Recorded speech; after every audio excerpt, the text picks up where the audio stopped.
is an Unspoiled Network podcast. This is Unspoiled, covering Justified, Season 5, Episode 7, Raw Deal.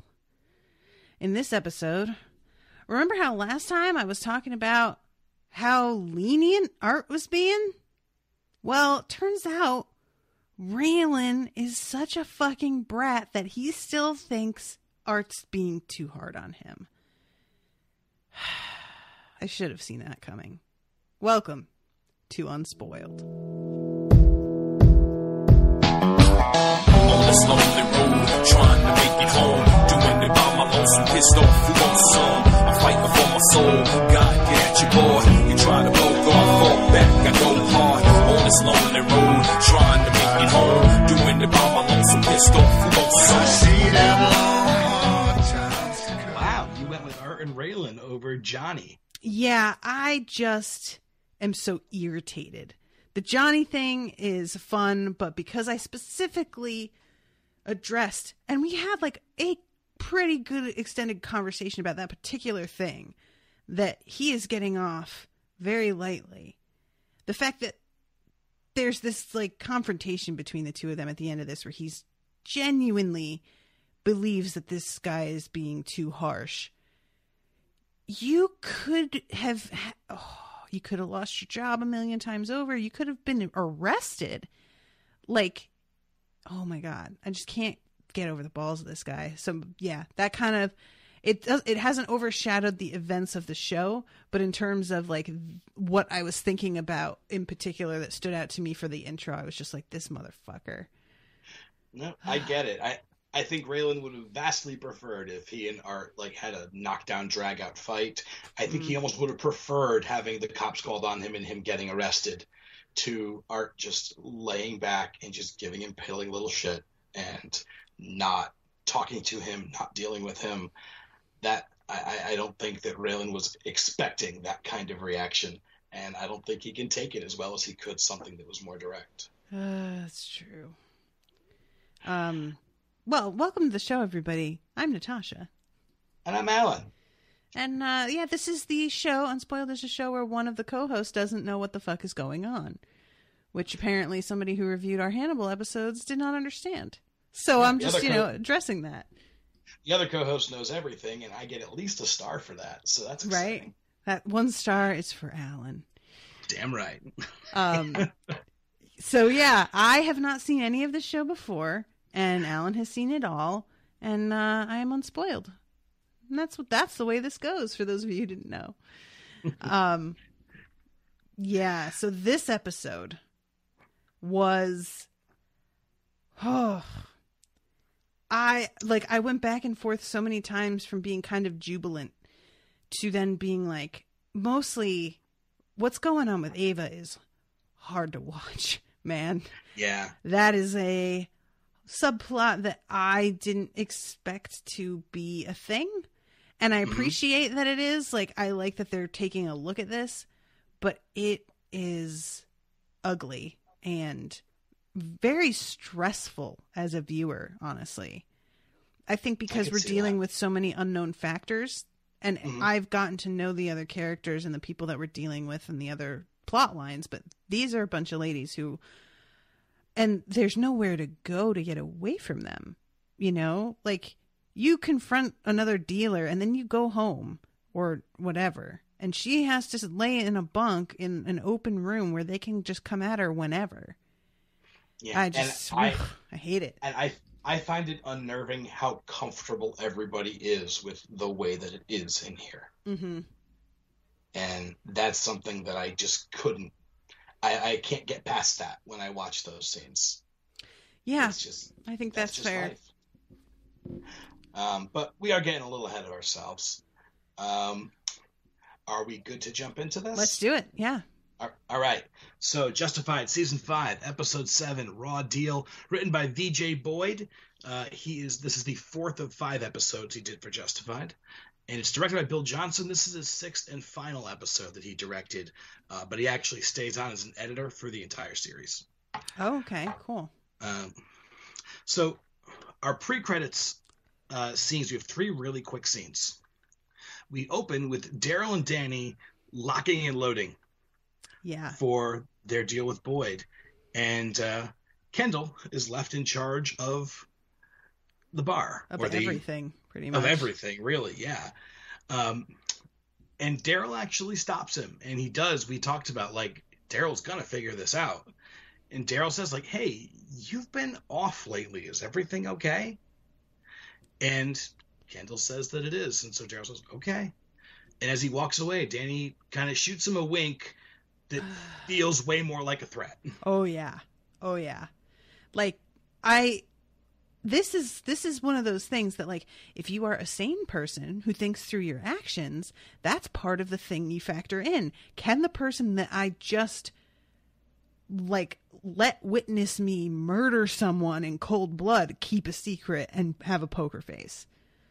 You know, just a thing to think about that sane people mostly would think about. Just saying. But he doesn't, he's just, what he has concerned himself with is whether or not he'd be willing to keep the secret. And that is not the same thing as being able to, you know, like he's clearly not wanting to give stuff away because he's terrified. But that doesn't mean his brother, who knows him well, or whoever the fuck, cousin, we haven't managed to figure this one out, I don't think, can't see through it. And he just didn't really, like, take that into account at all. Yeah, and I'm more and more sure as the episodes go on that Kendall is their baby brother. Okay. But yeah, and this is the first of 3 Kendall scenes where he is trying to ask for help, or he wants to ask for help, and he just can't quite get there. And in this scene, just like the same scene later, Daryl is in this scene he can't because there are too many ears around, unfortunately. But Daryl has noticed. Yeah, definitely. So our second scene is in prison, and this is Ava on visiting hours, waiting for Boyd to show up with 5 minutes to go, and he doesn't. Which I'm not sure how this works, but, like, this is a pretty big deal what he's doing, and I'm surprised that he never got in touch with her and let her know that he wasn't going to be able to make it, because it seems like that expectation when he's doing something this important, maybe that's supposed to be in and of itself part of us seeing that he has forgotten her a little bit, but I don't feel like he has. Like, part of what he's doing right now, if everything he has been doing, is a little bit to help her out too. Yeah. Well, even at the end of the episode, not to get way far ahead of ourselves, but Ava's setting up a heroin connection, potentially in prison, because Boyd is out there getting a heroin connection. Yep. So, yeah, I mean, it's, you know, but I imagine it's got to be kind of lonely, and she's no longer in county lockup. Yeah. You know, this is her in, like, serious prison. So, and he was, I got the idea that she is much further away now than she was earlier in the season. Oh, that's true. I forget how that happens. People, like, that's part of why so many people who are low income can never see their families who are in prison, because it's like a 2-hour trip, and they don't even have a car. So right. So yeah, I don't know exactly where she is, but I got the impression it's no longer local. This is a real trip. That's true. I totally forgot about that. Yeah, but she's there waiting for him. She hasn't heard either way, and I think she assumes that he will show up. And he does not. And she gets angry glares from Gretchen, the white supremacist. Oh, Gretchen, get a life, lady. And Penny sidles up to her and starts talking about the Heavenly Mother, which she also says is less about religion and more it's more about staying alive. Yeah. Duh. Like, yeah, it's the kind of thing that, you know, I would think that she would have cottoned on to a little bit earlier, but I guess the show probably just needs to tell us ourselves. So Ava has to be a little bit stupid here so that there's some exposition. So it's all right. Yeah, it's very possible. I always assume if I were to go to prison, I just go like, I would just hang out in my cell and read books all day. I'd be fine. But like, no, probably not. I assume I would have to align myself with somebody, or I would get messed with because I am weak and flabby and look like an easy target. Weak and flabby. Our third really quick scene is the Crowder Crow crew visiting Hot Rod's empty warehouse in Memphis. And it's not supposed to be empty, but it is. Sure. Oh my God. Dewey with the fucking calendar. What even? Yeah, and Boyd intuits what's happened, and he resolves to head to Mexico and bring back his 25 kilos of heroin. Yep. Yeah, thank God that he is a smart man. Yes. Agreed. I appreciate you, Boyd, every time. Mm-hmm. Yeah, I just I understand him needing them to work with him, but just knowing how fucking terrible what's his face is, I just feel Boyd doesn't what's his have face, meaning Danny. Danny, yeah. I just feel bad that Boyd does not seem to have very many good options every season. It's just true. A bunch of bottom of the barrel types where it's just, you deserve better as a drug kingpin, sir. Well, first you need to become a drug kingpin, which you're not quite, to be fair, but Yeah. He says later in the episode to Johnny that the life we chose only ends one way, and I made my peace with that a long time ago. And I guess if you already have the expectation of what you're going to find, I guess that kind of accounts for his relentless optimism. Yeah, I guess. And, or his ability to plan ahead, because he doesn't assume that this is all going to work out fantastically. Yeah. At the end of the day, he expects he's going to get shot dead in a corner somewhere. Mm-hmm. And so I think that lends a different way of thinking from people like Arlo, who kept waiting their whole life for their big score. Yeah, true. Yeah, Arlo. God, I'm so glad he's dead. Thank you for bringing him up and reminding me how glad I am he's dead. He just showed up on Gotham. Really? Yes. Who is he on there? He is. Have you watched the show at all? No. Young Bruce Wayne on the show got kidnapped by a secret society, and they sent him off somewhere. He's essentially the guy who is training young Bruce Wayne and the steps to become Batman. Oh, okay. Yeah, and apparently his justified accent. I know his justified accent is totally affected, which I probably could have guessed if I had thought about it. It's a hell of an accent to try to be an actual regular actor with. But yeah, so he's doesn't have the same speech or the same speech patterns or anything. He seems totally different, but as soon as Amanda pointed out, that's Arlo, I can't take him seriously even for a moment anymore. Right. Yeah. Fuck you, dude. But it's so weird to see him being he's something like Stick from Daredevil. That's exactly the comparison I was about to make, was he's basically like a Stick stand-in. Yeah. Okay. And yeah, and but I just can't read him that way because he's just Arlo. He is now and forever shall be. That's so funny. Yeah, Gotham, I'm constantly surprised is still on the air at all. Honestly, and not to go too far afield with it, I hated the first season. I hated it passionately. I only watched it because that was one of the nights I would get together with Amanda when we weren't living together. We would go over and we would watch Gotham, and she was enjoying it, and I was in utter misery. Oh. And about the middle of the second season, the show figured itself out. They figured out what was working and how to put that stuff front and center. And it's become a show over the next, over the last two seasons. I genuinely look forward to it every week. It's ridiculous. It's completely absurd, and it's a total mangling of the Batman mythos, and I hate the main character. But yeah, okay, sure. Something, yeah, I don't know how to describe it other than that, but I just find myself consistently entertained and really curious what they're going to do next. Okay. So, yeah, which is never something I thought I would say about that show. Well, I'm probably still never going to watch it, but yeah, at least, there's something out there that I know that if I need it to scratch that superhero itch, it's there. Yeah, your quality of life will not go down because you haven't watched Gotham. Um, but yeah, so those three scenes take us to our opening credits. Mm-hmm.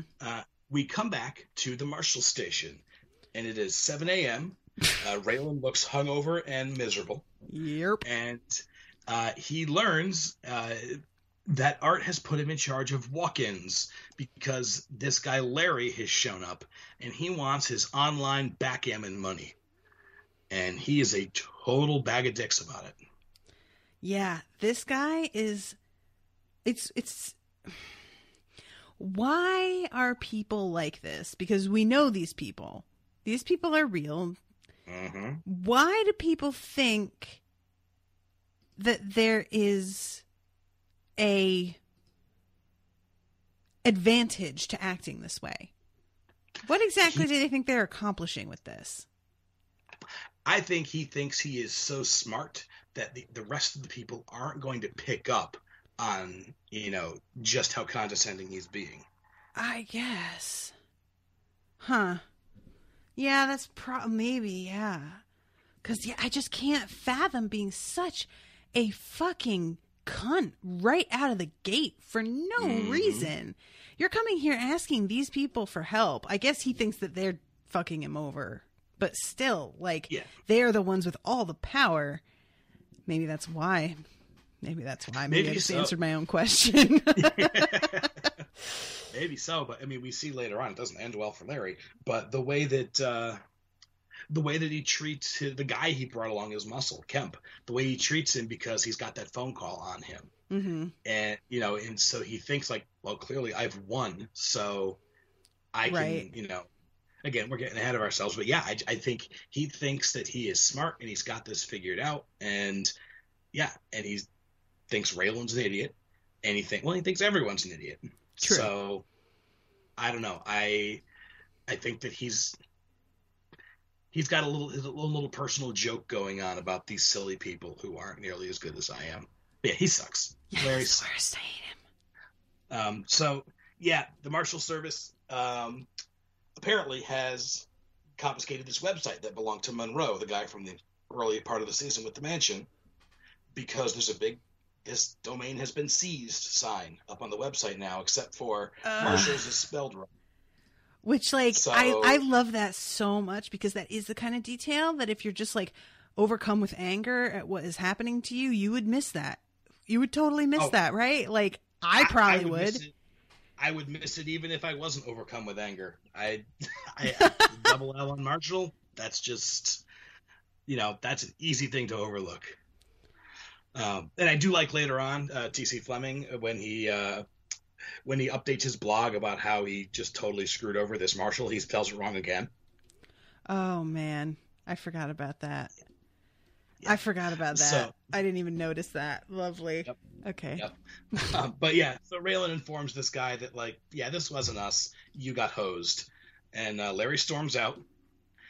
And then because Raylan's in the middle of being they're impersonating the federal agency, so this could potentially. And he's mid-sentence, and this guy just gets up and leaves. And later on, Rachel's like, "You should have followed him, or done something extra." And he's like, "Listen, I kept my cool after finding out that I was in walk-ins. I think I did pretty well." I'm like, "Oh, fucking Raylan, you are so spoiled." Yes, he really is. Anyway. So yeah, Larry storms out. And then we cut to a little bit later when the rest of the office has shown up, and they're giving Raylan crap for letting this guy go. And they figure out, because we introduce Chris, the IT guy, who is able to show them that it looks like Monroe's IT guy has faked out everyone who uses this website and probably stole all Monroe's money, or the money coming in from the site. Right. And Rachel puts Raylan on checking out TC. Tim's got to go chase down Larry, which we never see. Yeah, that one I would have liked to see, just because I would like to see more of Tim. But it's fine. So we go to TC's apartment, and he's another garbage person. Yep. TC and Candace. Candace is later on, she's like, "That's when I knew he was an asshole." And I'm like, "That's when?" That's when you knew. Are you serious? The instant we meet this guy, he's a complete dick. He like literally says to her that the series of remote control that she's hitting him with is worth more than she is. Yes. And like, and says that playing against her is like playing against a blind 4-year-old or something like that. First he says, why does he have to pay attention? He's playing against a girl, and then he reduces her to a blind 4-year-old. Right. Yeah. Right. Yeah.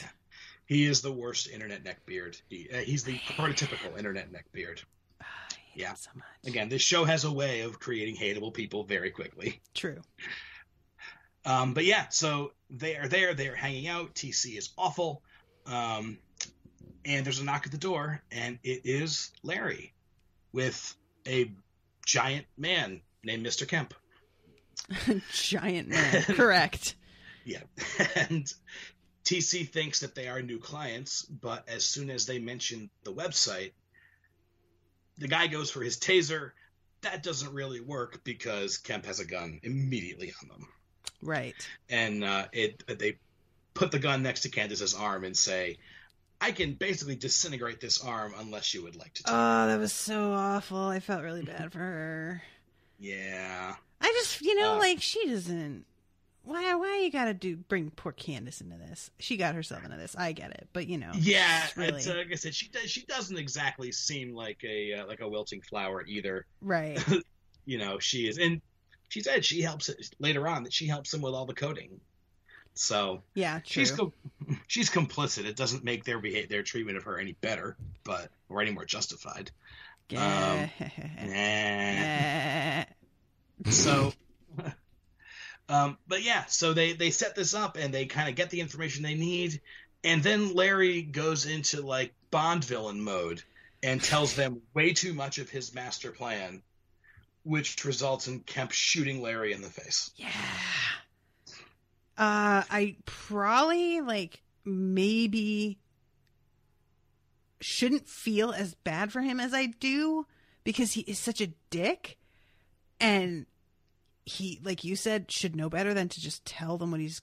But I did feel a little bad. Really? A little bit, yeah, because he's not wrong in his assessment of everything. And he is being smart in some ways about how he's handling this by recording the whole thing. You know what I mean? So sure. I think you know what it is?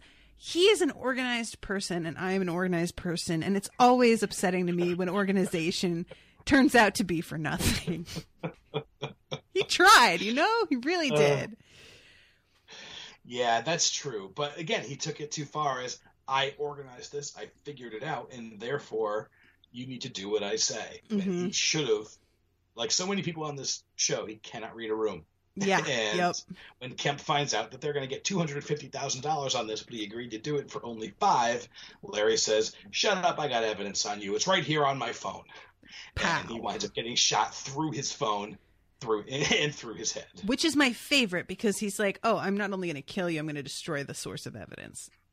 Yeah. One shot, and he takes care of both. That's pretty legit, honestly. I can't even be mad at him.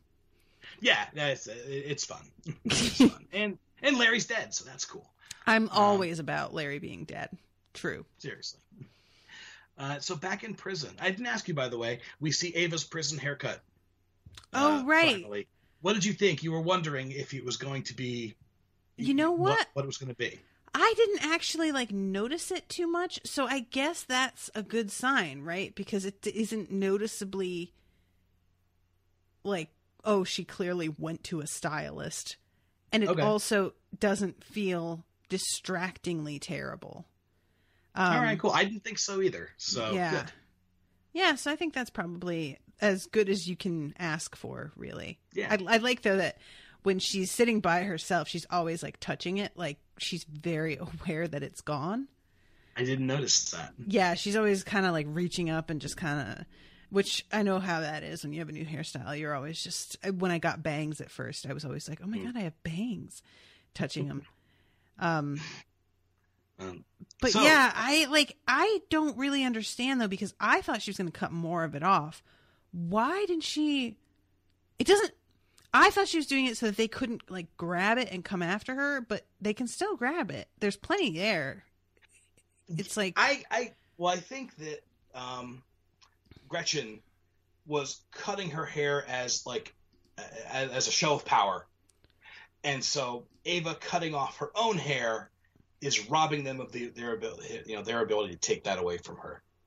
Yes, but like, there's still more that could like. I feel like I guess it's just more of a symbolic thing. Yeah, I think if you try to look at it at a practical level, like, haha, they can't grab me by my hair anymore. I don't think that was. I don't get the impression that was the intent. I don't know. I've never been in a headspace where I've gotten to symbolically alter my body in some way. So right. I don't know. I guess I only have to look at it from a theoretical, perspective. But yeah, I think it was really just that's her. I don't think it's her trying to make the best of a bad situation. I think it is her taking matters into her own hands so other people do not determine her hair's destiny for her. Yeah, okay. I see that. So, in the prison yard, Ava is watching Penny in a prayer circle with the, what were they called? The Heavenly Mothers, or the Heavenly Mother group. And yeah, they are... just off in their own little corner, and there's the preacher in the middle. Her name is Judith. And after prayer time, Ava has a sit down with her. Yeah. And Judith is... So the Heavenly... Is this a Catholic thing, the Heavenly Mother? Are they talking about Mary? If there's a Heavenly Mother, it's going to be Mary. I don't know if that's like their gang name or if they are if they're like a... religious, they're just a little religious group who's decided to worship Mary, or, I don't really know. I'm not sure if they are like if they were a banker gang, if they'd be the Heavenly Mothers. Okay. I'm not sure. I don't know. That's a good question. Maybe we'll hear it a little more later and get clarifying, stuff, because clearly they're going to be around a little bit. I'm not quite sure, but one of the things Ava learns is, they don't leave us alone because we're the religious ones. They leave us alone because we are bringing the drugs into the prison. Yeah. Okay, religious ones. Like, that's so funny. I mean, it's not without precedent, obviously, but it is sort of like, one of those moments that you're just like, yeah, all right. Yeah. Well, and Ava and Judith fence a little bit. And Ava, sort of half-assed is like, I was listening to you talk, and it makes a lot of sense. And Ava, come on, lady. Yeah, and Judith just sees straight through her. She's clearly been here for a while, and she knows how this works. Yeah, I wish that Ava gave her the respect of not pretending that, but it's okay, I guess. Yeah. And I do like it. Judith says, she means what she says, but she also understands. She says, this isn't the 70s anymore. And, the religious weirdos don't get a free pass. Right. So we need to do something to contribute to the prison ecosystem. Which I didn't really know was a thing, that they had gotten a free pass in the first place. But, all right, I believe her because clearly she'd been there. Yeah. But yeah, I just didn't realize. Again, I thought it was just kind of a fun thing that I would be disappointed if they were just nobody bugs them because they're happy and religious. That doesn't ring true to me. Yeah. Certainly not in this environment. And Ava wants in, maybe.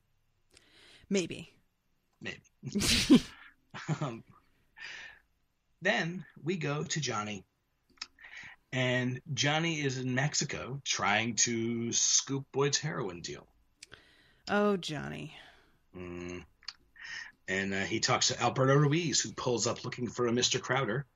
And Johnny is a Mr. Crowder, just a different one. And he can outbid the Crowder that Alberto was expecting. Johnny, buddy. You know what? This isn't even that bad an idea. I get what he's I get it, Mm-hmm. but it just constantly shocks me how overconfident he is that he can manage people. He just never has been successful before, ever. Ever. The one thing that he has succeeded in is Hot Rod. Yeah. And that has only just happened. Other than that, when has he been good at this? And yet he's like getting himself into this situation where he is completely without protection. He is literally has a bag over his head. And I just don't understand why he believes that with this being completely without precedent, that he's going to be able to make this work. I don't know. We've talked about Johnny's character, at length in the past, so I don't want to rehash too much, but it is consistently weird to me. Like, he is weirdly overconfident, and Justified has done an incredibly good job of giving you characters that you hate and then giving you some sort of a reason to, if not root for them, make you care about them a little bit. Just like Cooper Bennett, who was just friggin' awful. They gave you a couple of scenes where you get a little bit of empathy for him. And, and even Dickie with his bum leg and all that stuff, as much as Dickie was an idiot, you still, I don't know, you can see how he got where he was. And the more you can see that kind of thing in a person, the more you sympathize with him. And Johnny just sucks. He sucks and he's one-dimensional. And I don't understand, like you said, I don't understand where his headspace is. Like, I don't understand how he got where he is and how he keeps convincing himself that he can pull this off. Yeah, I just really, I wish that one of the guys that he, enlisted to help him with this whole thing would just be like, hey man, maybe don't. We could do our own thing. You're hiring us. Let's go do something else. But you can't I know of course they're not going to do that, but I wish somebody, he wouldn't listen. Why am I even saying that? Anyway. All right. Yeah, but yeah, so Johnny proposes this, and Alberto says okay, and they throw a bag over Johnny's head, and it's just him. The other guys have to stay there on a random street in the middle of a Mexican city, and off they drive. So after this, and I should also mention, this is another one of those episodes. This took me a long time to go through this episode and make notes and stuff. Oh, okay. This is another one where I felt like there was so much going on in it and so many different plots that didn't all necessarily converge that, I had a hard time with this one. I feel like you jump around often. Yeah, I see that. But anyway, we go to the social services office where Allison works, and she bumps into, I guess, Wendy. And this fucking bitch. And Wendy starts in on this conversation. What kind of moves work best on Raylan? What gets his motor going? I genuinely do not understand this scene. Okay. I wanted to ask you, what is Wendy doing? Because later on, she and Raylan have that conversation, and I was like, is she? What is she playing at here? I don't even get it. Yeah.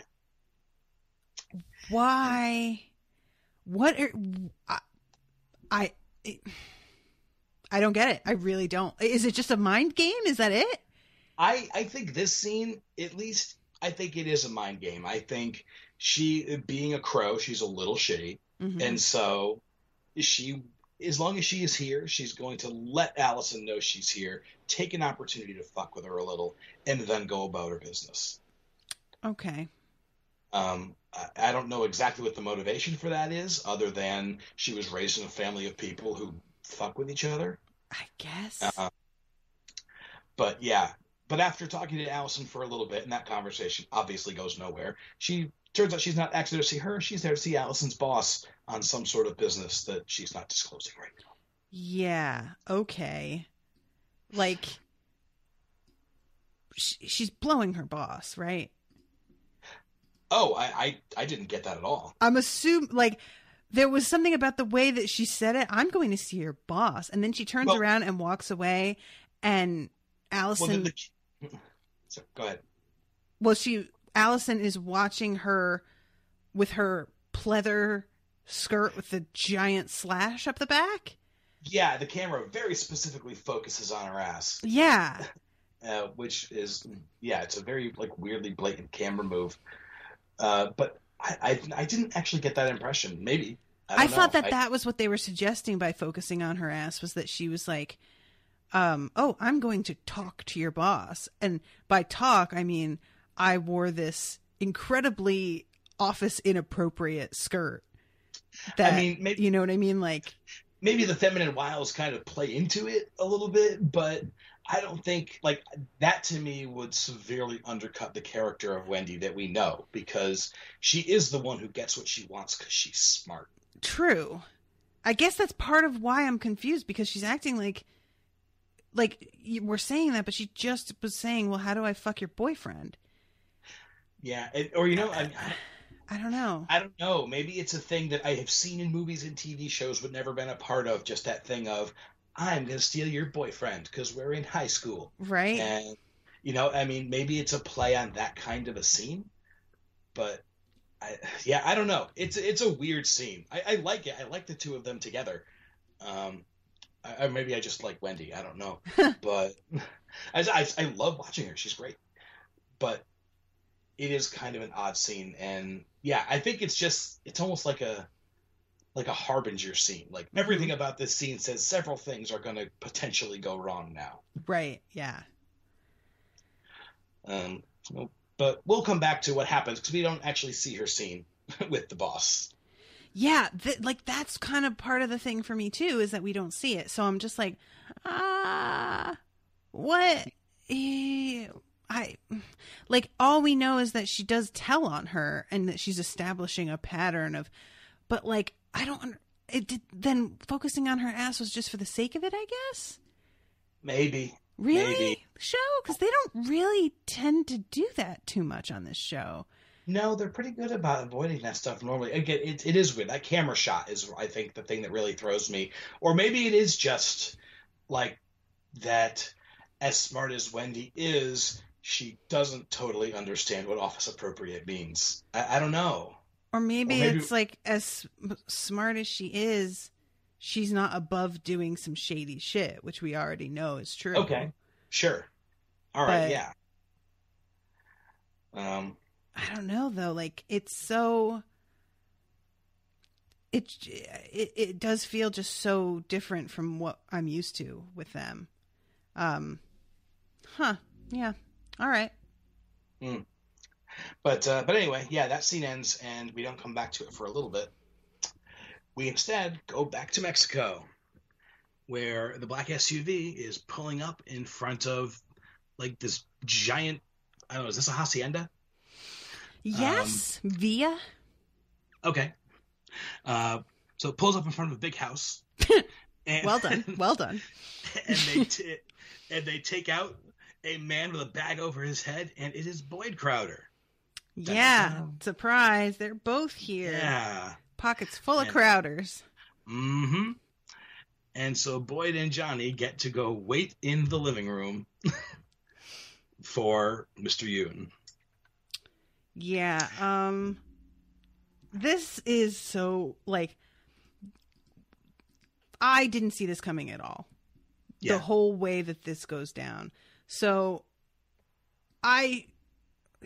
well, okay. I'm jumping ahead. Continue describing, please. Continue recapping. Okay. All right. So Boyd and Johnny wait, and Johnny wants to know how Hot Rod tipped Boyd off, which is something Johnny should know because if he was there when the phone call happened, he'd realize it was the most transparent thing on the planet. Yeah, if he was there, come on. Yeah, we discussed this already, but yeah, you're right. Yes. All Boyd tells him is some questions don't get answered till the afterlife. Good news is you'll find out soon enough. Oh, Boyd. Yeah. And then Yoon shows up. And essentially Boyd says, hey, man, we had a deal. But Johnny has offered a lot more money, which he says is only a phone call away. And Yoon tells them both that the deal's going to go with the man with the most. And right now that's Johnny, who is also, by the way, buying Boyd's life. Yeah. Surprise. I shouldn't have been surprised by that either. But yeah, why wouldn't he when you're in this perfect position? So it seems. And it's exactly what Boyd was going to do to Johnny Mm-hmm. with Hot Rod. So True they enough. both wind up flex cuffed. And, and then eventually we see them sitting on the stone wall outside talking, but that's later. So yeah, that's things appear to be going very badly for Boyd. Yeah, I mean, and I really believed it. I really got taken in by this, I have to admit. Yeah. So I don't know. Maybe I'm a dope, but I really was just kind of like, not even thinking like, oh, good job, Johnny, but more like, wow, you're even shittier than I thought you were. I thought you would be a little bit more professional, but it feels like you're willing to just dick over somebody who came to your home in good faith. That seems like a bad thing. And I don't know enough about you to be able to assess whether he is that kind of person or not, which is the whole point, I'm sure. So. Yeah. Well, and when we met Yoon, was it last episode, 2 episodes ago, whenever it was, we talked about him being, he's kind of as smooth as Boyd is. Mm-hmm. And he's very put together, and he's very, he doesn't seem like somebody, I hate to say it like this, but somebody who would deal with somebody who is dressed like Johnny. Yeah. I feel like he would never look at Johnny and just like, that's a trustworthy individual that I want to, go into business with. Right. Yeah. But for the time being, having no other information, we take this at face value that Johnny has gotten one up on Boyd. Yep, I did. I feel like a dummy, but I did. I should have known. Should have known better. So back at TC's apartment, we have Candace, who's cleaning blood from the floor with towels and shirts. Yeah, I like Candace. Why do you keep doing the housekeeping stuff? Yeah, lady, have some self-respect. Let the blood sit there if you need to. Like, that's not even her house, is it? Does she live there? No, this is. I mean, actually, I don't know if she lives here, but I get the impression this is his place. Mm-hmm. The bedroom that we see eventually doesn't look like it's for multiple people. But yeah, and Kemp is getting really impatient, and he wants the cash, but the cash is all in Bitcoin right now. Oh my God. Of course it is. And so TC tells him it's going to be maybe 6 to 8 hours for all of it to convert to actual cash. Which, that's bullshit, right? Well, it ends up being bullshit because he has all the money right there. Oh, right. I forgot about that. But Duh. I took it, again, I took it at face value. I don't know anything about Bitcoin. So, yeah, I don't know. I don't exactly know how that works. Because I feel like the whole point of Bitcoin is that it's instant money. Like that it's super liquid and you can just, run off with it. I thought that was part of the appeal.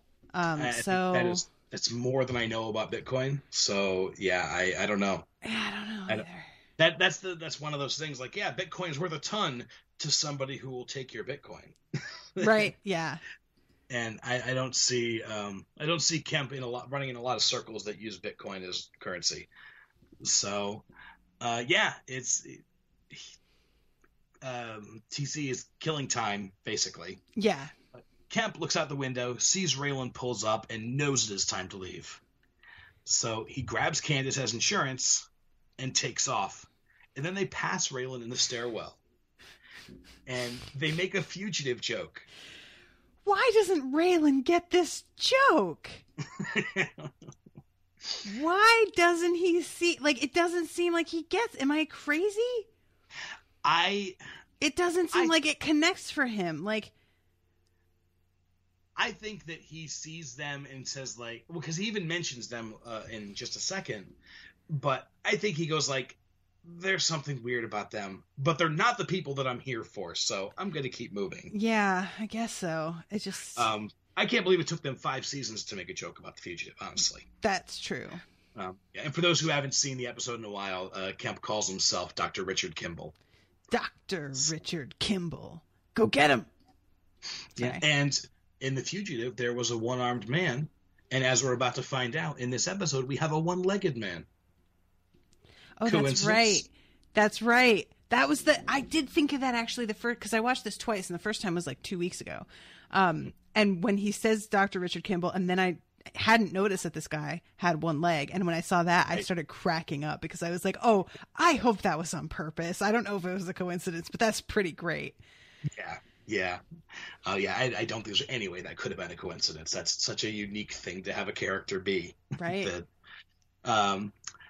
So they pass each other, and we cut back into the apartment. As soon as they have left out the door, we see TC grabbing stacks of money and throwing them into a duffel bag. Mm-hmm.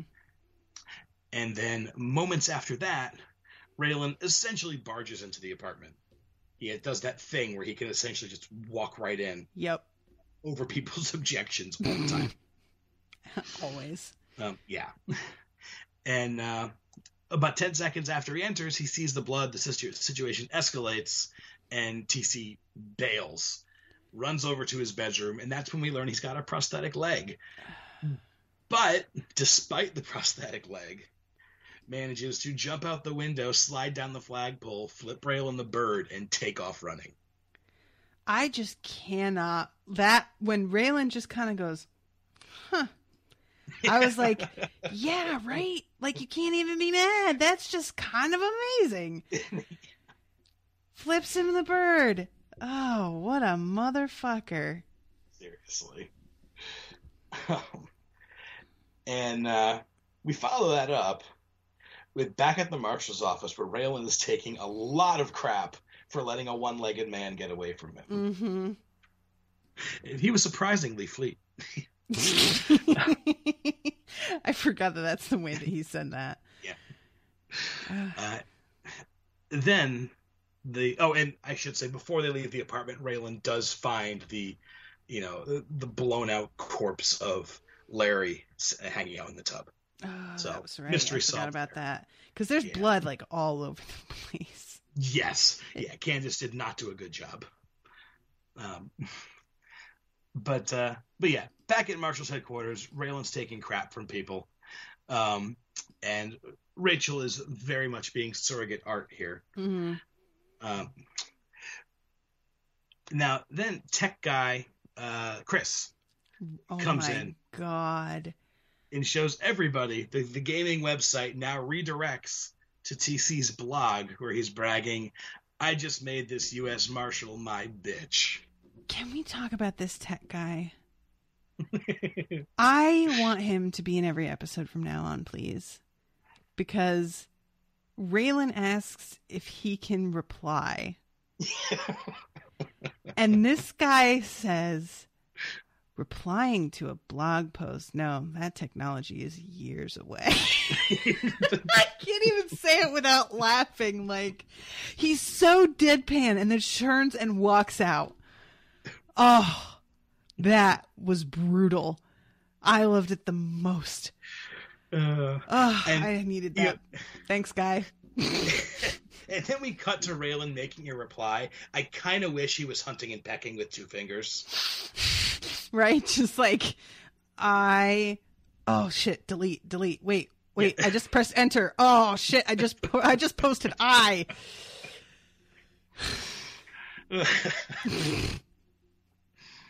So yeah, before we get to that thing, Raylan does say he's going to be the one to go after TC. And Rachel tells him no. It says, per the chief, Raylan's got to go run down the asshole from the stairwell. And she and Tim are going to go after TC. Mm-hmm. So Art is what seems to be very directly blocking Raylan from doing the thing he wants to do as often as he can. Yeah, because he's super predictable. Become less predictable, Raylan. Then people wouldn't be able to just punish you so easily without even trying. Yeah. But yeah, so Raylan does respond to the blog post. Of course he does. Yeah, Raylan is the guy who has to rise to that bait. That's true. But then he gets a phone call from Allison, who has been suspended because of Wendy's visit with her boss. And again, we cut away, and we'll have to come back to that in a scene or so. But I don't know. Did you see that coming? Because that was my assumption as well, that things were going to go badly for Allison as soon as Wendy showed up. I figured they would go badly for her, but I didn't know. I didn't think that suspension was the thing. Like, I guess I just didn't know that there was an established pattern that she could point to, because we know about some stuff that she's told us about, but it hasn't been, it has felt like it has been mostly off the record. Do you know what I mean? So the fact that there is something that she can specifically outline on paper as evidence to be like, this woman has done some things. I was a little bit surprised by that. I thought that Allison was being more careful than that, to be honest. I feel like you think she would be more careful, but we've been given, evidence that she's being kind of careless. That's true. I feel like we've seen enough of that I'm not shocked. It's the kind of pattern no one's really going to look for, because she is doing this to pieces of shit. Mm-hmm. But I guess I'm not shocked. I wouldn't be shocked if she was covering her butt, because, who wants to get suspended, or fired or whatever. But yeah, I'm willing to believe it. But again, we're not quite there yet, because we switch back to Mexico. Right. And back to Mexico. This is Johnny and Boyd sitting. I thought it was a fence. They're sitting on a rock together. Yes. These two. Oh, there's something so like, there's something about this scene that makes me think a little bit of Tarantino, because of how like goofy it is. The two of them just sitting there, just talking shit at each other. They're both handcuffed, and they're both assuring the other that they're going to kill them, which they can't. Like, no, neither of you is doing anything. It is very Tarantino. I like that comparison. So they're reminiscing, and Boyd, he quotes Khalil Gibran, according to the internet. Oh, okay. Is that what it is? Okay. Yeah, according to Dr. Internet. For what is it to die but to stand naked in the wind and melt into the sun? Like, that's not, I don't really understand what that means, but sure. Is he just trying to be like, dying isn't so bad? I'm like, well, it's dying though, so yeah, still pretty bad. And I think this is what he follows up by saying, the life we chose only ends in one way. I've been at peace with that for a very long time. Right. So I think paired with that sentence, it makes more sense. Taken on its own, that's a very weird quote. Yeah, I think that's the main. Like, I'm not really familiar with the background of the original writer of that quote, so maybe in context for him it makes sense also. Yeah, but I meant to look up who that is, and I don't know.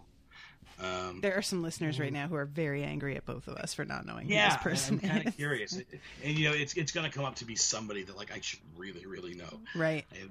He was a Lebanese American artist, poet, and writer of the New York Pen League. I don't even know what that is. Yeah, he was born in 1883, died in 1931. There are apparently some movies he was involved in. Okay. Also involved in the Ottoman Empire. So. Okay. Yeah, so we're going back a ways. Forget not that earth delights to feel your bare feet, and the winds long to play with your hair. Out of suffering have emerged the strongest souls, the most massive characters are seared with scars. You give but little when you give of your possessions. It is when you give of yourself that you truly give. I've seen that one. There. Okay.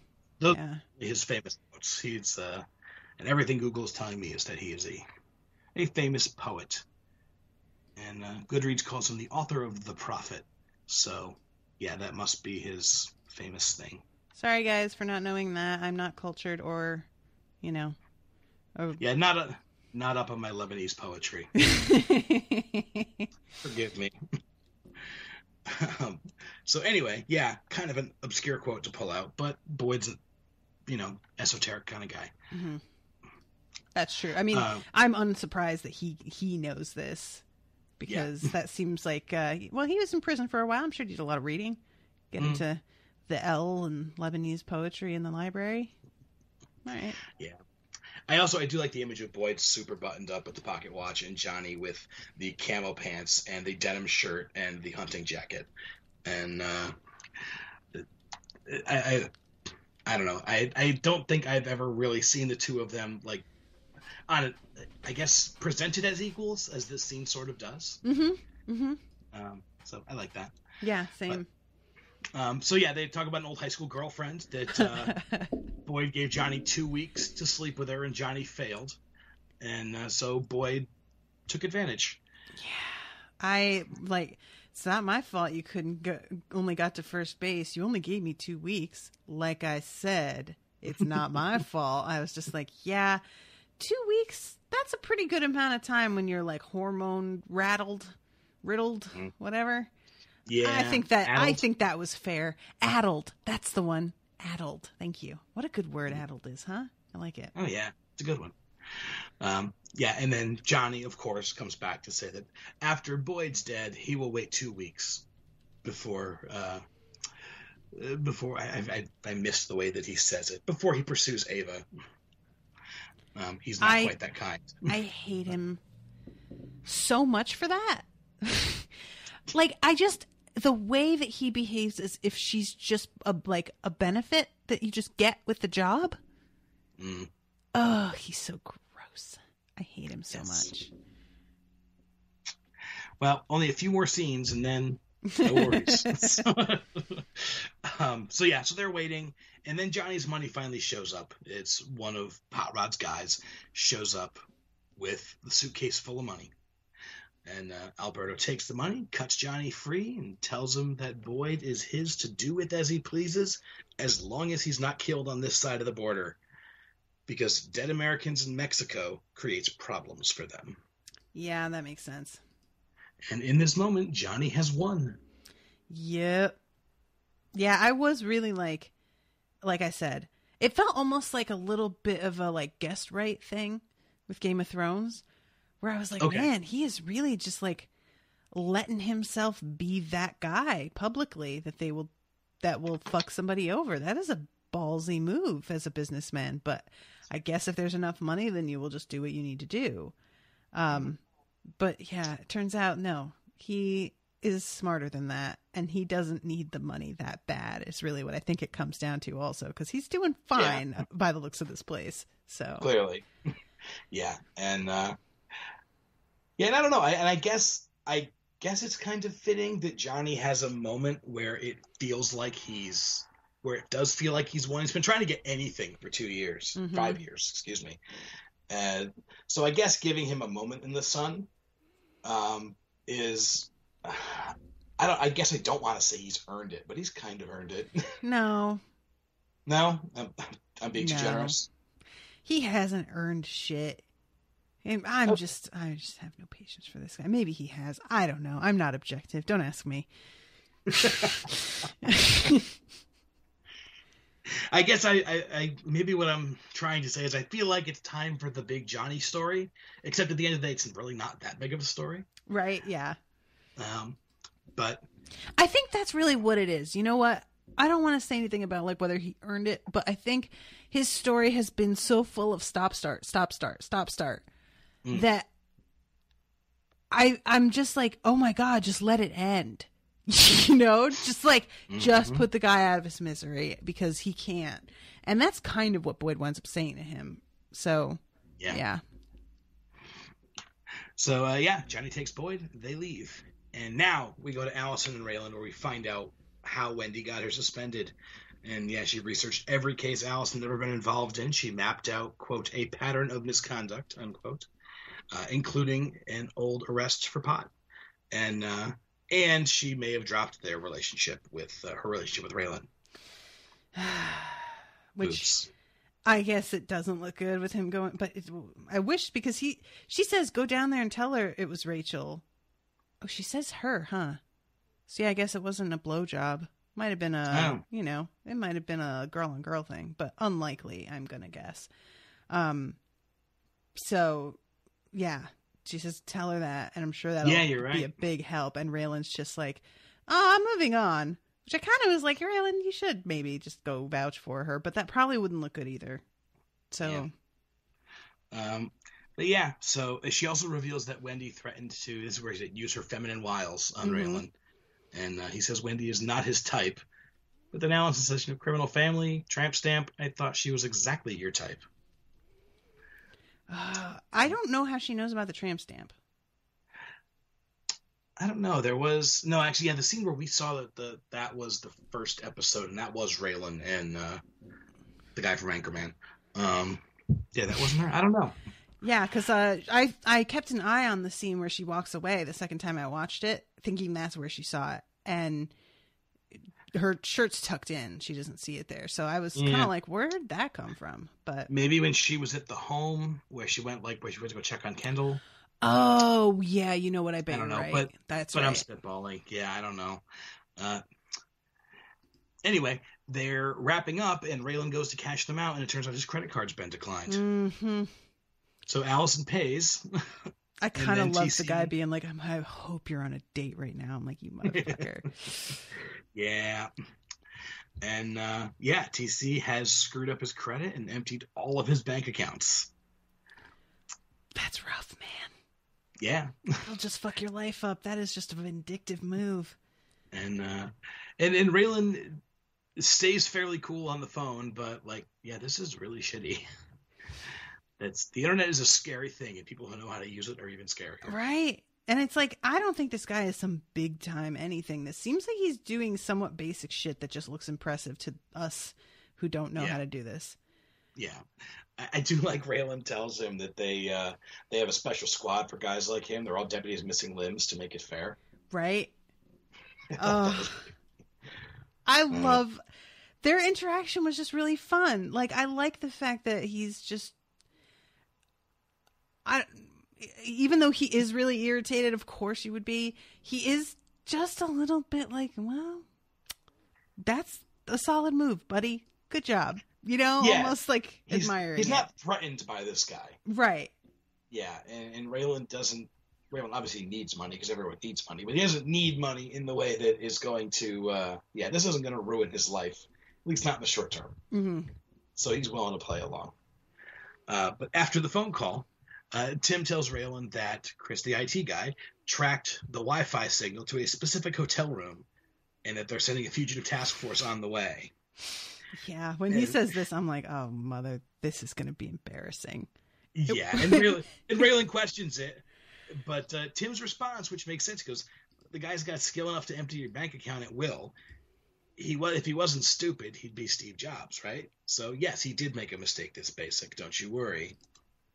And I also love that when Tim says Chris found it, he tries to give him a fist bump. Oh, I forgot about that. Turns and looks at it, and then turns back and goes, am I done? Why is he so great? Can we please make him a thing? I forgot about that. Oh, thank you for reminding me, Chris.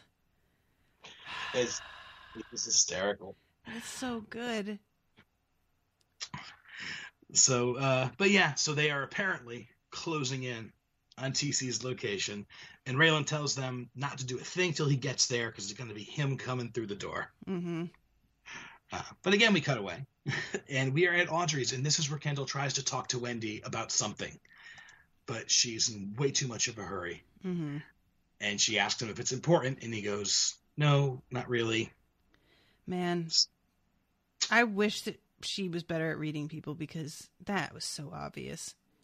Yeah. Like, this is not a kid that asks to talk to people the way that he asks to talk to her.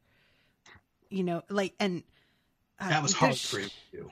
Exactly. And she should know that. So I just wish, I feel bad for this kid because he is just so. He's so alone. He's so alone. And he goes and has to deal with this motherfucker who's 10 times his age and 3 times his weight trying to steal liquor. And that's what he's doing with his day. I mean, Jesus Christ. Yeah.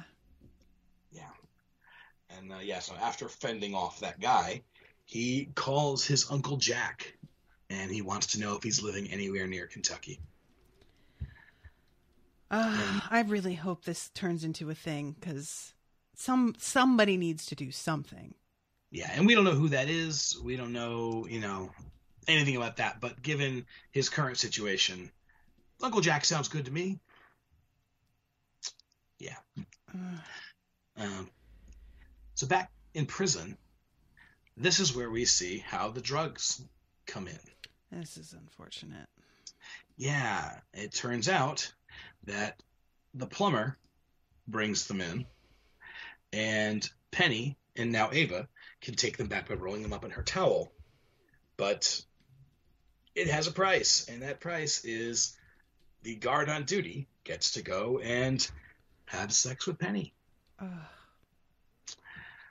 And he is super smiley, and he looks at Ava and says, "It was a pleasure working with you." Yeah. And Ava doesn't take too long before she decides she gets the drugs, and then when the plumber's back is turned, drops them into his bucket of his tool basket. Tool basket, Jesus. His tool bag. And of course, the plumber, being complicit in all of this, just asked if there's any chance maybe she can stay around for a little bit. And no, Ava's busy.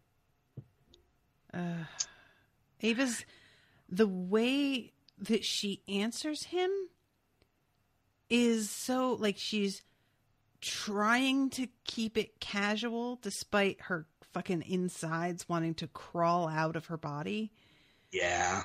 And I just, like, that particular feeling I just know so well of when you're in a situation where you just have to be cool, even though it's so not cool. And the effort that it takes to keep from not just letting it show all over your face, but you start to almost tear up. You know, like, it is hard to watch. She does a really good job playing this scene, I think, with that, like, that high strung tension that you get when you're trying so hard to keep yourself under control, and there is some shit happening 10 feet away from you, you know, like. Yeah, this is one of those things that I absolutely know that I do not understand, but I can look at it and I can read all of that in her eyes. Oh, man. It's probably, you know, she probably pulled from something real. Most women have had this happen to us at one point or another. Sure. Yeah.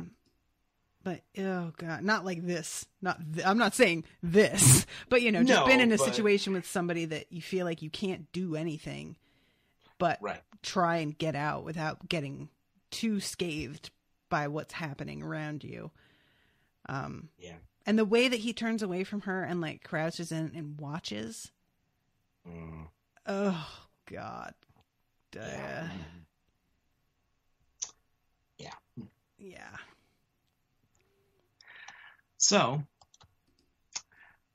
we go now to Candace and Kemp, and they're sitting in a hotel room having a really strained conversation about sailboats. The one thing I can say for this guy is that he isn't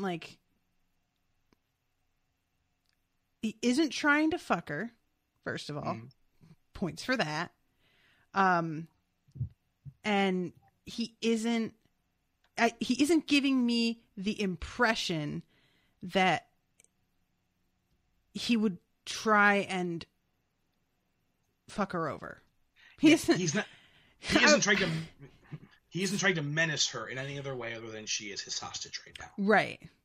Yeah, he just says something like, maybe we should go to your parents and introduce them to your new boyfriend. But he clearly is saying this in I'm just trying to fucking annoy you. You know what I mean? Right. It doesn't feel threatening. He's just being a dick. And I don't get the sense that there's like, hey, I'm probably going to take this money and then shoot you in the head thing coming from him. Agreed.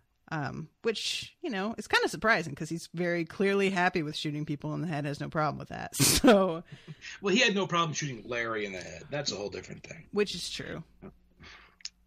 But so they are in mid-conversation when the door bursts open, the TAC team jumps in, Raylan is there, and he sees TC isn't there, and he says, well, shit, he's the only reason I came. Right? Womp womp. Womp womp. Oh, I love that though. Like, come on, man. Did you not like pay attention? But at least they got these two, because that winds up being what gets him. So This is true. We see Kemp is being hustled off into custody, and Tim reports that Chris has figured out TC faked the phone call coming from the hotel room. He really could be anywhere. And then he asks Raylan, "Did you ever notice Chris is kind of a dick?" I loved it.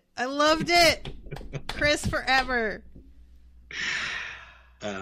And they're talking in front of Candace, which feels a little weird, but she is totally like stonewalling them regarding the kidnapping.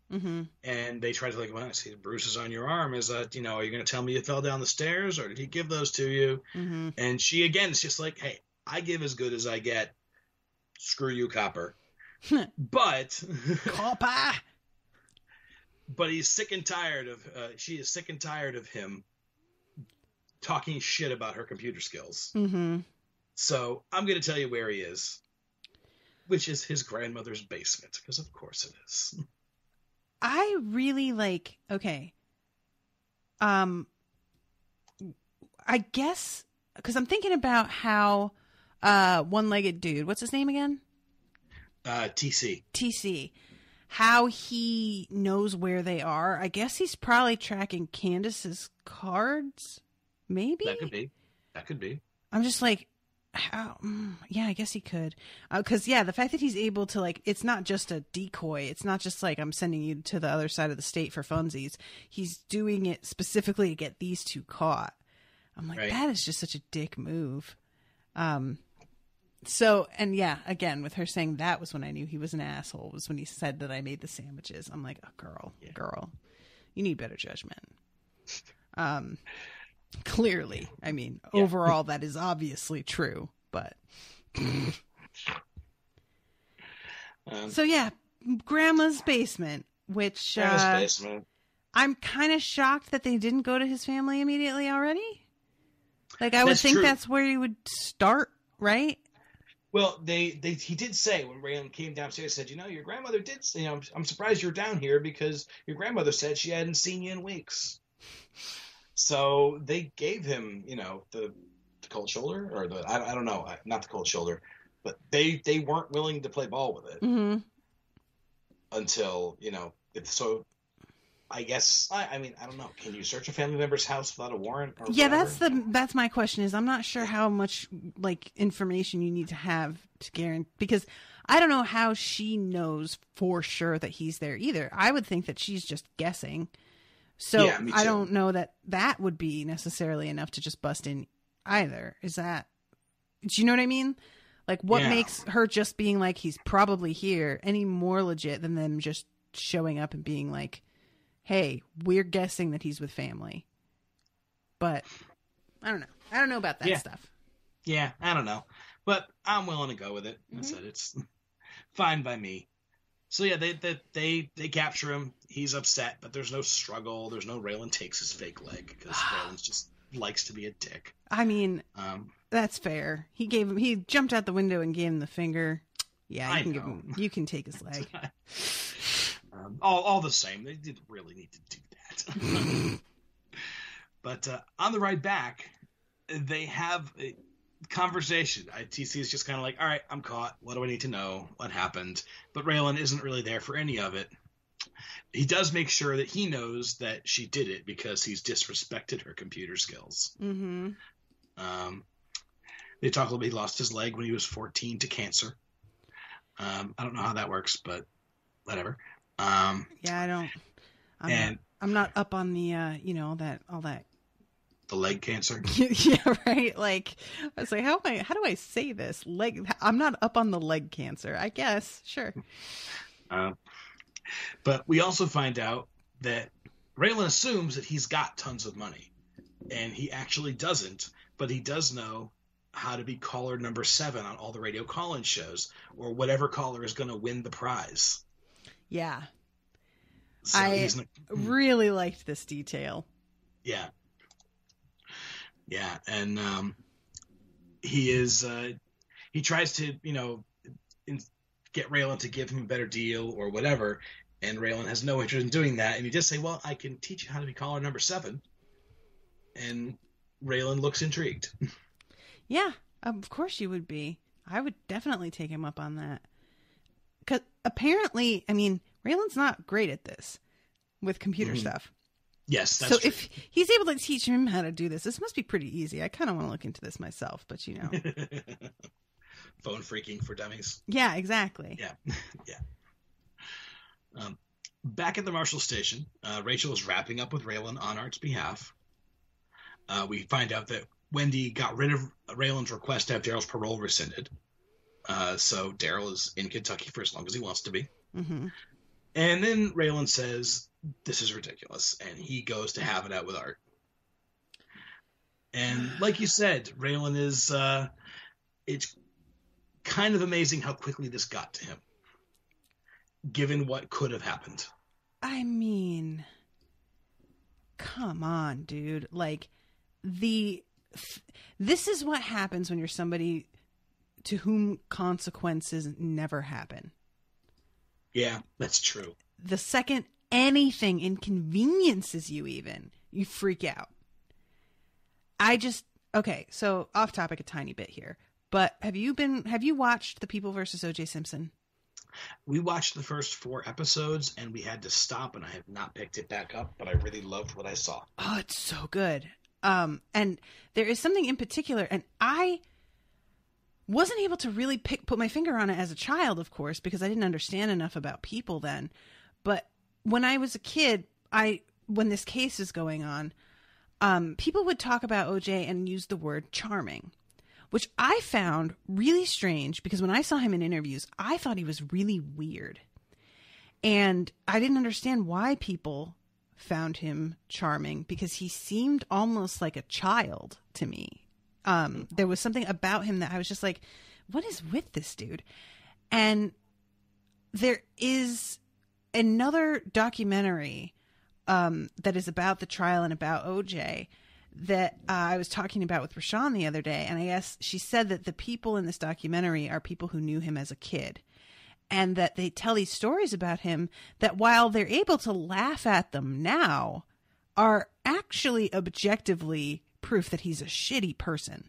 And that he got away with all kinds of stuff just because he was likable. And even the people that he fucked over liked him enough to like let him escape. The people that he, the people that were in charge, his teachers and stuff, liked him enough to not hold him accountable for things. And that was part of what I feel like the People versus O.J. Simpson was really good at, like, expressing is that they don't take a stand within People versus O.J. about whether or not he actually did it. They let the evidence speak for itself, and you can determine what you think happened. But there is a sort of like wide-eyed, not exactly innocent, but like a righteous indignation to him that I think feels so sincere that people mistook that for him genuinely being innocent. And instead, what I think was happening, what is the righteous indignation of somebody who is not used to having to deal with this stuff in the first place, and how dare you? I think that was what was ringing true, and they just misinterpreted where that was coming from and took it as him being put upon by the system. Because, of course, I think he completely did it. Because there's just something that happens when these people talk to him with the way that he talks to them, that it feels like they get, I don't want to say put under this spell is too dramatic, but they really seem to hear a note of truth to what he says that convinces them. And I think that truth just comes from a very different place. That truth is he doesn't believe he deserves to go to prison. It's not that he didn't do it. He just doesn't deserve to go to prison because that's not what happens to me. Affluenza. Exactly. And I think that's exactly the thing with Raylan, that he deserves so much worse than this. And he has never, ever had to deal with it. Like, he has done so much shit throughout this series. And Art has basically had his back this whole time. And let's be honest, even with what Art's doing now, he still pretty much has Raylan's back. Like, he could totally have thrown him to the wolves if he wanted to. Like, I just don't understand how anybody can be as fucking cocky and throwing a tantrum and well, then just transfer me then. Transfer you, you're going to do the same shit wherever you go. You're going to burn bridges behind you, and you can run all over the U.S., buddy, but you're going to run into somebody eventually who isn't going to put up with it anymore. You're going to run into a fucking Rachel, you know? God forbid she was his boss. Are you kidding me? Like, this is just... Okay, try and like run away from yourself, I guess. Don't act like this is his problem. This is you. You did this, and you're going to keep doing this because you clearly haven't learned your lesson. So, end speech. No, I mean, I think that is totally valid given all of the evidence we've been given about Raylan and how he is and the stuff he does. Mm-hmm. I think that makes complete and total sense. Absolutely. Absolutely. I still do believe that, you know, again, if Art had decided that they were going to go mano a mano over this, or if Art did call the cops and have him arrested, that Raylan actually would have accepted that. I don't think when it comes to little things like this, like, all right, I'm just not going to let you, I'm not going to get you in real trouble. I'm just not going to let you do anything that you want to do. I'm going to make you do all the little shitty parts of this job that you get to skip. Right, exactly. And that, to me, that said, that's not a real punishment in Raylan's mind. Mm-hmm. So, yeah, but they have it out a little bit. Raylan throws down an ultimatum that Art can either get back to treating him like a deputy, or he can transfer him. And Art is not about to do that. He says, you can always quit. And Raylan decides he is going to take some vacation time. He's going to go visit his kid in Florida. And actually, no, I'm sorry. I should say, Art does actually say, okay, I will transfer you. And Raylan, you know, and he says, doesn't matter if it's Florida, it can be anywhere. And Art does actually say, okay. Yeah, because, like, he at first is like, all right, well, I'll call, what's his name? And fucking, he's still like, Raylan has to be all dramatic. Like, it doesn't even have to be Florida. It can be anywhere. And I'm like, shut up. You know what? I'm sorry. I'm really irritated with him, though. Like, stop trying to act like, I have been done so wrong. I don't even care where I go. Really? Are you going to do this, buddy? Okay, sure. Yeah. But so Raylan does decide, starting tomorrow, he's taking vacation time, going to Florida to see his daughter. And Art asks him, so you doing it on your own dime this time? And Raylan says, no, I won it on a radio contest. That's pretty good. Mm-hmm. Back in prison, Judith corners Ava and lets her know the plumber was busted, and things could start getting really bad for them if the rest of the, you know, the other girls learn that they no longer have a supply. Right. And Ava says, hey, I have a new connection, maybe.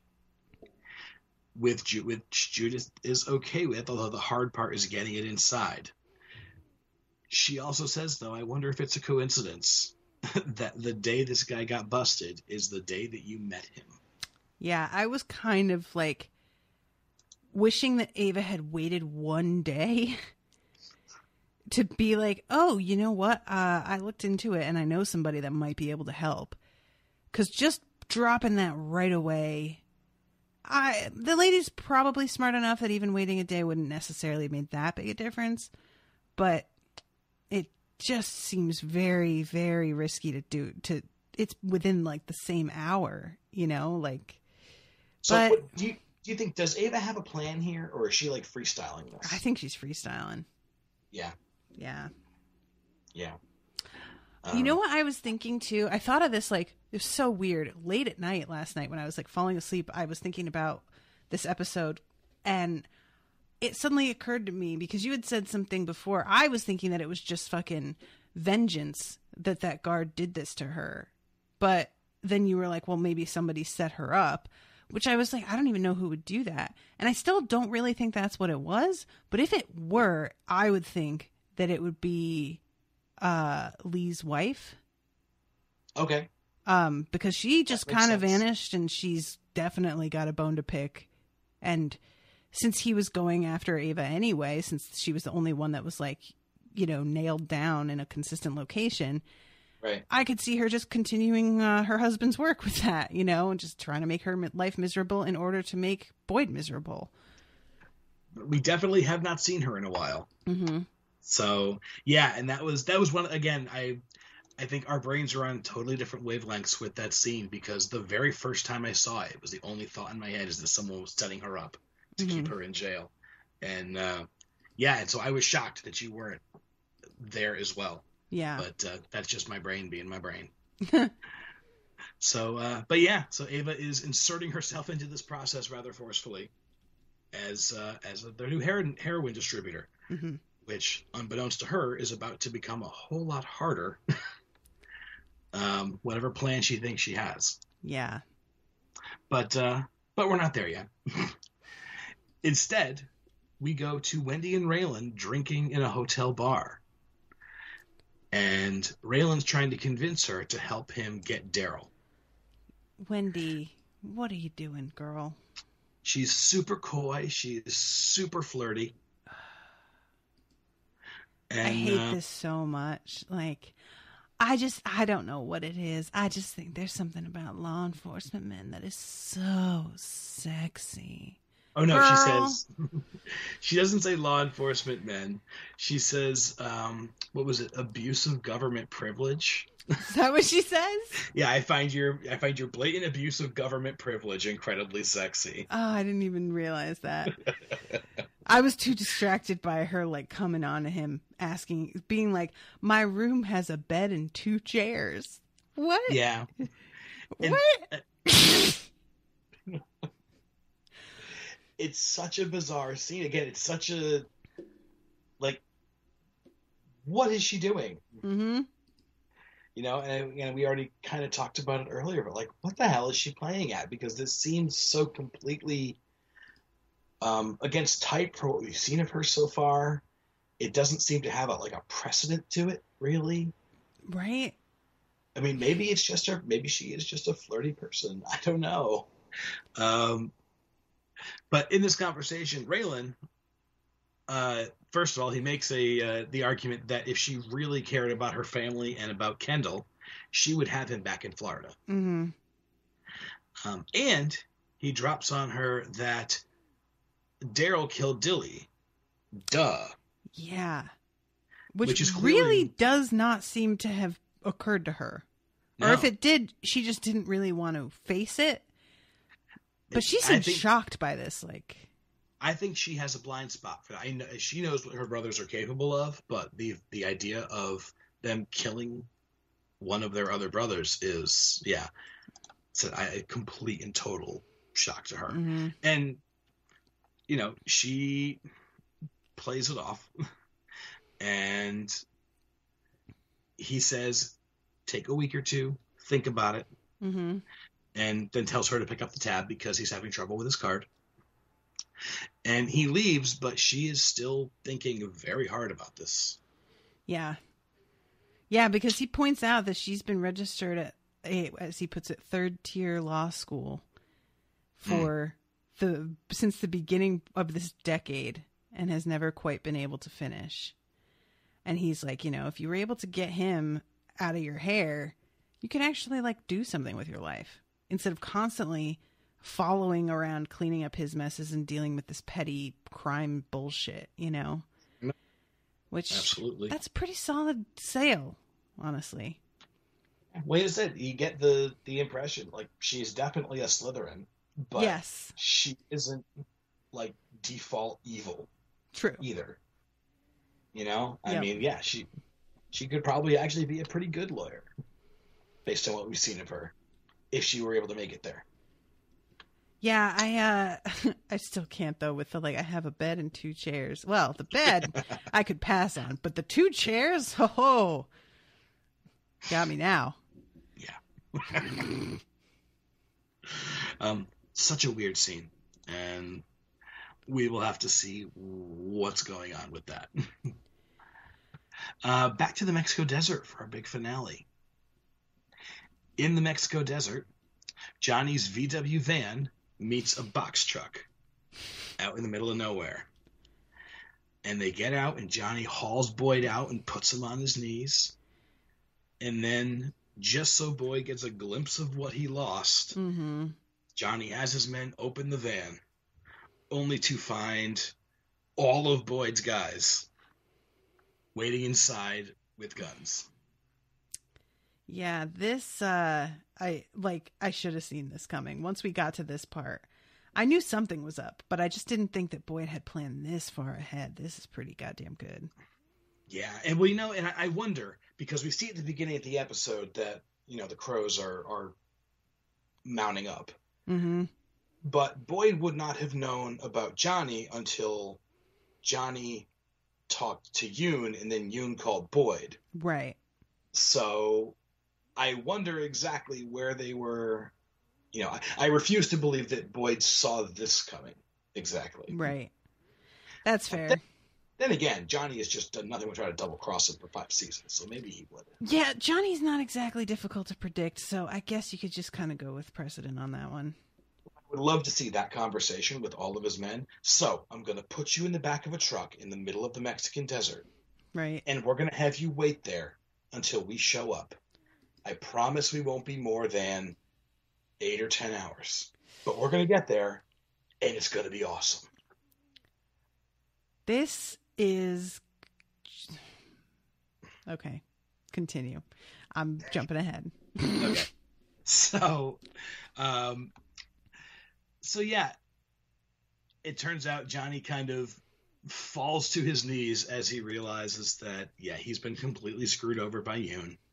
He kept his original deal with Boyd all along.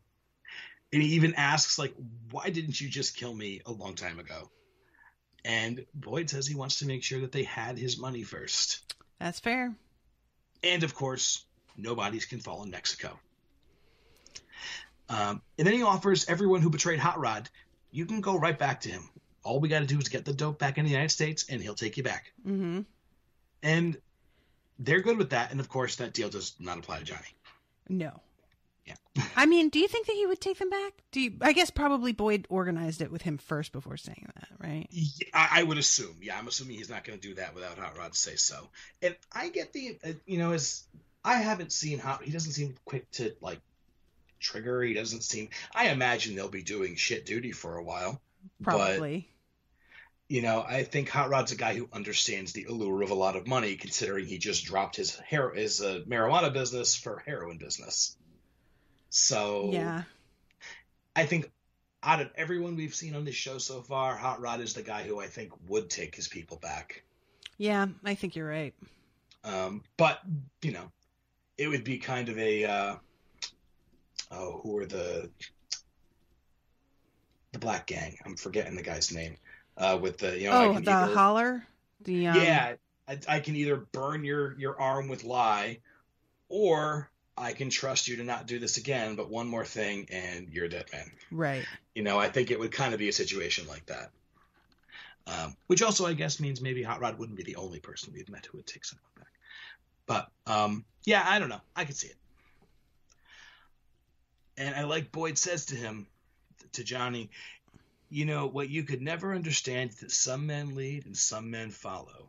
And when you can't lead and you refuse to follow, you die alone in the desert. Just not this desert. Turns out it is this desert. Surprise. Yeah. And that's been Johnny's thing forever. He's not a leader. No. And he has no interest in being a follower. And you don't get to be a lone wolf in this business. Not in this. That's what frustrates me, is that he could be a lone wolf if he decided to do anything else. But he won't do anything else. You can't have everything, guy. Just do something else. Leave. But no, he has to fucking stick with this because, I don't know, is it just laziness?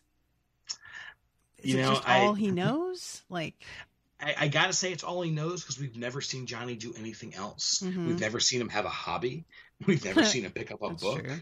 We don't know anything else about him, so I have to assume this is just it. This is what he was groomed for forever, so this is just the way it's going to be. But Boyd starts to give directions about how this is all going to go down, and you see Daryl and Danny, like a look passes between them. Mm-hmm. And then suddenly... I don't know what's happening here. Right? But Danny suddenly yells out, "Don't do it!" And then both of them open fire and massacre all of Johnny's guys. All of them.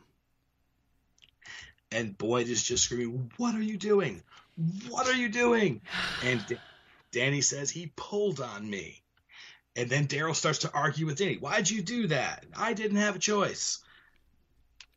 And Johnny is there on his knees laughing. And of course, laughing is the best idea right now, Johnny. Good call, buddy. So, just out of curiosity, did you think... I had a moment where when I first watched this of like, is Johnny really getting away again? No, because of who they killed. Okay. It just like, yeah, they would have shot his people, Boyd's people. So I was just like, I was lost. The only thing that I can think is that they just want to be a part of Boyd's gang so bad that they're afraid, or maybe they're trying to just eliminate Hot Rod and take over that section of everything. I don't know, but it just feels like you fucked things over so badly that I don't know that anybody's going to want to work with you again. Yeah. You murdered like a bunch of people explicitly in the spot that they said not to. Yeah. But this also, like, this wasn't Danny flying off the handle. This was premeditated. Yeah. They were very specific in doing this. Mm-hmm. So, yeah, I don't know. But, or it could be that Hot Rod told them to do it, that he didn't want these guys back. I don't know. Like, in order to fuck Boyd over, because maybe he hasn't forgiven Boyd. But do Hot Rod and the Crows know each other? I don't know. Like, I don't know. I don't know what this is. Yeah, but that ends with all those men dead in a heap, and Johnny again laughing until Boyd just turns and shoots him. Thank God. Ugh. Good riddance. Good riddance, that fucking guy. Ugh, I was sick of the sight of his dumbass face. Yeah, and then we also get the shot of Dewey, who is just standing there, just mouth agape. Just what the fuck? I love the fact that even when it's like a family plan, Dewey's still not involved in this at all. Like, he has no idea what the fuck is happening. Yeah. Oh, Dewey. Yeah, and then in the aftermath of everything, Danny's saying, "Boyd, I didn't have a choice," and Boyd just says, "Do not say another word." Yep. And then he calls and says, "Mr. Yu, we have a problem. Because instead of no dead bodies, there are like 5 dead bodies." Yeah. Yeah. This is no bueno. No bueno. I just don't even, like, yeah, I got nothing. I don't know, Like, I really don't. But we see them, when Boyd approaches them in the last episode about like, "Hey, I've got another job for you." The Crows, they didn't come here to be someone else's lackey, Yeah, and so true. As much as like, hey, this is a good deal for them when all of their shit was falling apart, they're here to do their own thing, but we don't really know what that thing is yet because they haven't been smuggling sugar. And they haven't been very good at much else. That's true. Well, what the fuck then? Yeah. But we'll see. That's the end of our episode for now, and we are over the halfway point in this season. Dun dun dun. For those listening who are interested, because we had mentioned before that we were going to cover the Magicians after we finished Justified, I just want to let you guys know that my schedule has been so packed, and so has Alan's. He does a lot. That we have decided once we're done with Justified, we're going to take a long break before we start Magicians. We still would like to cover it, but, I'm not going to put a date down for when we're going to do that. We just both need some downtime. So bear with us on that, and we will keep you appraised on the website and stuff of, once we decide that we can start coming back to this. Absolutely. And we have no plans to go away for good. Right, exactly. But yeah, just a little bit of mental health time will do us good. Yeah, I record about 9 shows a week right now, and it's just getting to be too goddamn much. You know that when your reaction to having somebody cancel or postpone is, oh, thank God, that you just are overdoing it a little bit. So it's time for me to face up to that and understand that I really do need to cut back in a real way and not just, joke about how I'm going to have a nervous breakdown, because it's not super funny. It's really not. So I want to say hi to new patrons before we go. This week it's 2 weeks actually, because we missed last week. So we've got a lot of new people.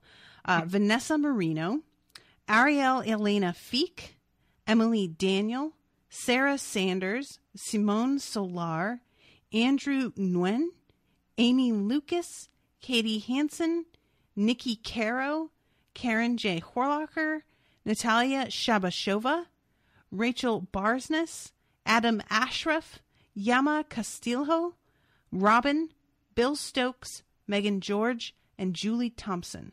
All just became patrons in the past 2 weeks. Thank you guys so much. I am officially at this moment 1 patron away from reaching my goal on Patreon, in which which will trigger me covering the Godfather movies. At the moment, it says that I will do the trilogy, but I'm getting a fair number of people who are recommending that I just ignore the final movie and pretend it doesn't exist. And considering that Alan has informed me the second movie is 3 full hours long. 3.5. Oh, God. 3.5 hours long.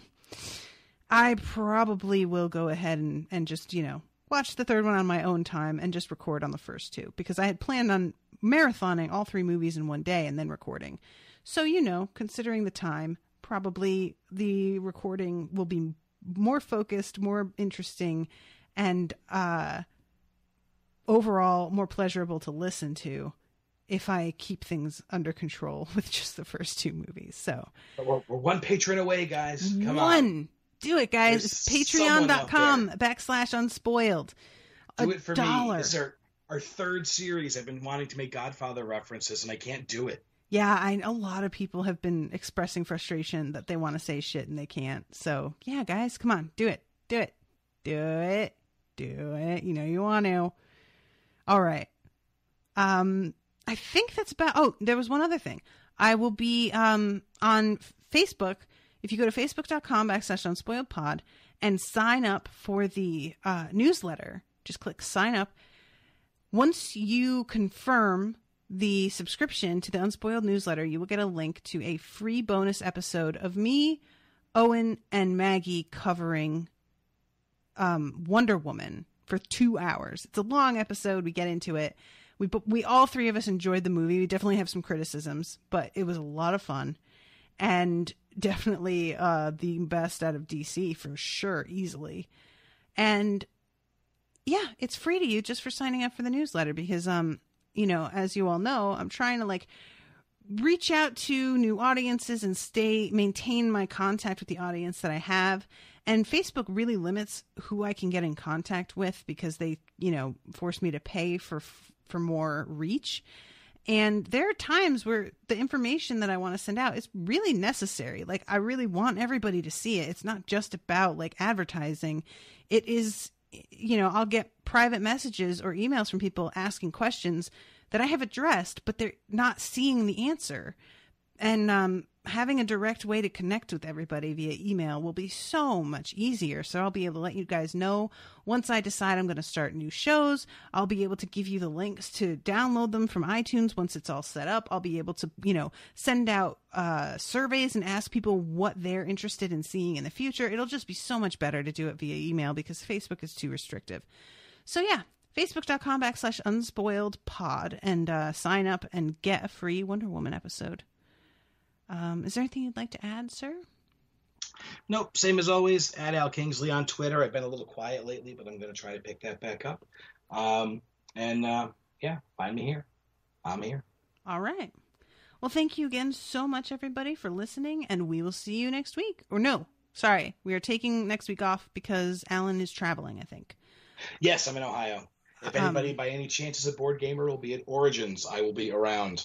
But you probably don't know how to find me, so have fun.